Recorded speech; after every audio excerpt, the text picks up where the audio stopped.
Hi guys, and welcome to another video. So we do have a little bit more transfer news, and we're also going to look ahead to the game on Friday as well against Burnley, what is going to be probably our most difficult test yet this season for a plethora of different reasons. But firstly, as you can tell by this guy here on screen and that just above him, Connolly has left. It was reported by several different journalists and outlets and myself as well just yesterday in terms of rumours that Connolly looked like he was going to be heading out the door and to Millwall as well. And those reports and rumours have come to fruition. We have mutually agreed to cancel his contract and he has moved to Millwall. And I will just say a little bit on Connolly.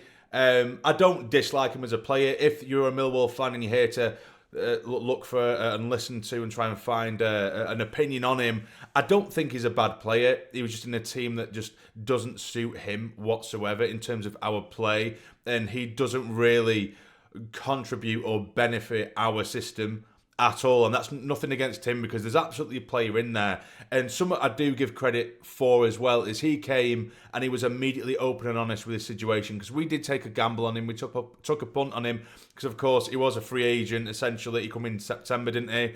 And he had a little bit of a tag that come with him, and he basically immediately just opened up that he hadn't been in a great place. I think he had his own battles with addiction, which, you know, just to come out and immediately speak openly, honestly about that, and I give huge credit for him to him, and he is incredibly grateful to the club, and not just the club but the fans as well for accepting him and supporting him in that period.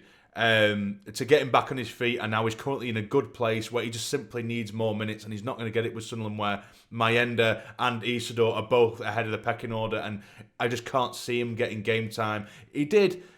I think eventually, I remember when we first got him and he was on the bench and he came on for a sort of few minutes here and there, ruffled some feathers, but didn't really contribute. But we thought, right, okay, he's shown a bit of physicality there. That's the least we can hope for. But then he did get a start, didn't he? And I think, can't remember what game it was where he originally started, and he just looked like a bit of a lost sheep and just up top in his own. He looked very, very isolated. But then he did get his first goal, and it was against Millwall, funnily enough, and it was a cracking goal. It was a belting goal, and I think he played the following game after that, and then he was injured for a short while, and then when he just could not get back into that starting 11, or barely the bench at times, and we didn't get a look in whatsoever. And then he come on, or he played against Stoke in the cup, didn't he, last time out, and he did okay-ish, but still you could see it was just round peg square hole type thing. It just doesn't really fit the bill with our team. But there's a player in there, absolutely, and I have nothing but respect, and I wish him all the best,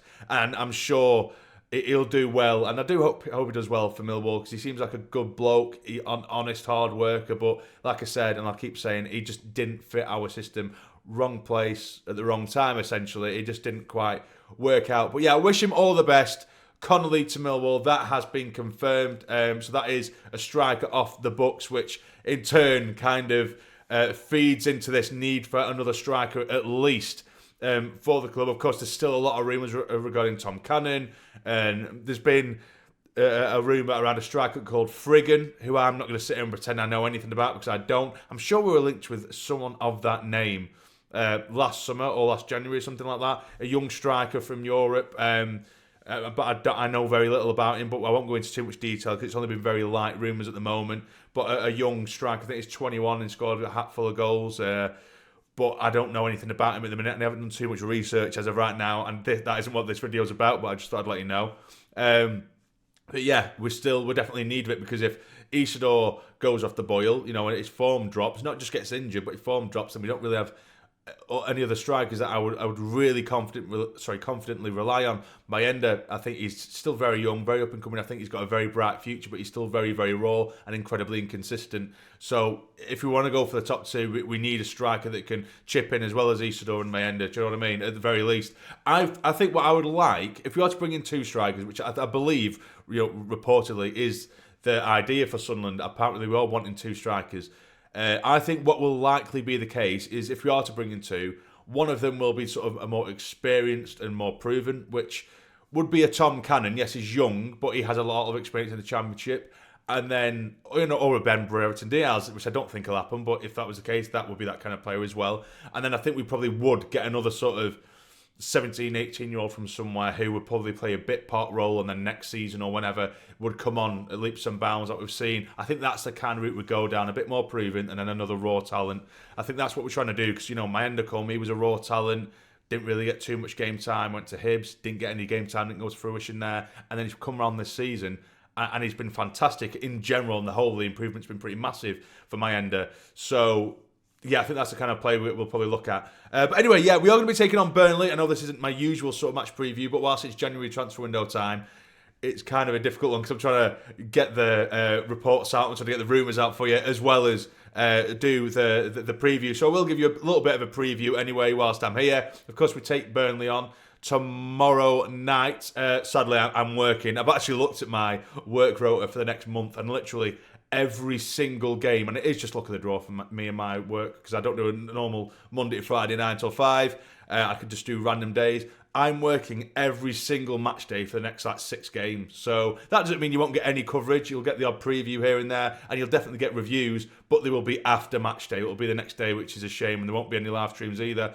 But I can't remember, I think it's the 14th or 15th, or somewhere mid next month, I'm actually off for a match, which is quite nice, and I probably will do a live stream for you then, if that is possible. But yeah, looking at Burnley, it's not going to be anything like last time we played them. Yeah, I know we beat them last time, very early in the season, 1-0 at the Stadium of Light, and that game was, I don't want anyone to look at that and think it's going to reflect what we're going to see on Friday, because it definitely isn't.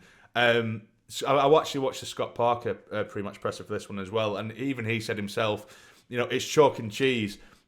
Before that game, prior to that game, even 24 hours prior to that game, at the Stadium of Light in the reverse fixture, he didn't know who actually wanted to be at the club. He was looking at, he put a starting 11 together, and then one of those players would say, "Nah, I want to leave," and it would be just constant changing scenario where some players don't want to play last minute, some players are literally actively looking to move elsewhere, and he just had a handful of players that didn't want to be there, and it was making it a nightmare of an ongoing situation for him. So now they've got this team who are a little bit more solid, a little bit. And they're obviously doing incredibly well. Only conceded 9 goals so far this season, I believe, which is apparently, I've read this, is the best in Europe, which is an outstanding achievement in itself. So we're going away from home. It's going to be incredibly, incredibly difficult. Now, I've got a feeling that Rodgers might play the 4-4-2, mainly because we have played that a couple of times recently, so the lads are probably getting a little bit more used to it. However, that will mean, alternatively, that there will be a lot of sitting back. And I think regardless of whatever system we use, there is going to be a lot of possession in the favour of Burnley, where we're going to have to sit and watch and be on our toes. But then on that break, if you do have Mayenda and Easter up top, I don't care whether they've conceded only 9 goals this season. If we do catch them on the counter with Easter and Mayenda, I genuinely have the belief that not many teams in the league will be able to deal with them, because their raw pace is ridiculous. And don't get me wrong, you do have to keep defending at the back and battling at the back, and there might be only little half chances, few and far between. But once you get them going, once we do get on the counter-attack and shift the ball quickly upfield to Easter and Mayenda, the pace they've got, it'll be a nightmare to deal with. But it's a case of remaining focused at the back and really making it difficult for them to break us down, because I think that's what the kind of game's going to be. So I've got a feeling it will be a 4-4-2. However, the only thing with the 4-4-2, like I said originally, like I've just said, then we are going to have to concede a lot of possession. But equally and also as well, when we do the 4-4-2, I find that we do get dominated quite a lot in the middle. The gaps are too big. Going forward, as I say, it's fantastic because you've got the 2 lads up top straight away helping each other. You've got that rapid pace. But on the defensive side, there's just gaps everywhere, and every team seems to have a little bit more of it than us, because there's only 2 lads in there with Dan Neil and Job usually, if that's going to be the case anyway. However, I think now that Lafay's in here, he might go to the 3 in midfield and chuck Isidore up top. I think he might go a little bit more defensive. I say defensive, but I just mean we wouldn't have that direct outlet of 2 strikers up top. But if we did go for a Dan Neil as an anchor, and then a Job, and then he might even start Lafay, because I know Rig had his injury. He might even start Lafay there, which I think would be great to see. Although I'm not too sure whether he would not gamble, but with him not played for us yet, and he hasn't made his debut, he might stick Rig in there as well. But I think that Lafay, if you start him there, he'll be gagging to do well. And against what is arguably one of the best teams in the league at the moment, I can just imagine him being really, really up for it, and a lot of his quality is going to want to play in these kind of games. So you might see, because Alessi, he's out injured, and it looks like it's going to be for a very long time. He's due to have surgery. So I would suggest, or I would think, that Sirkin will be at left back.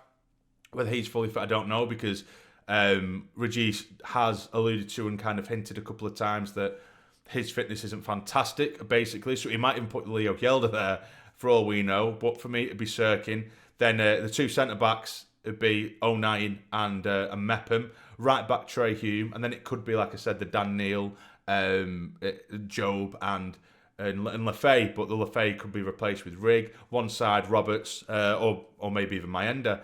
On the left-hand side, Al-Shish. I don't think he's put too much of a foot wrong. And then Eastor up top. But you don't know. He might rest Roberts and put Mayenda in there on the right-hand side, which I wouldn't be totally against.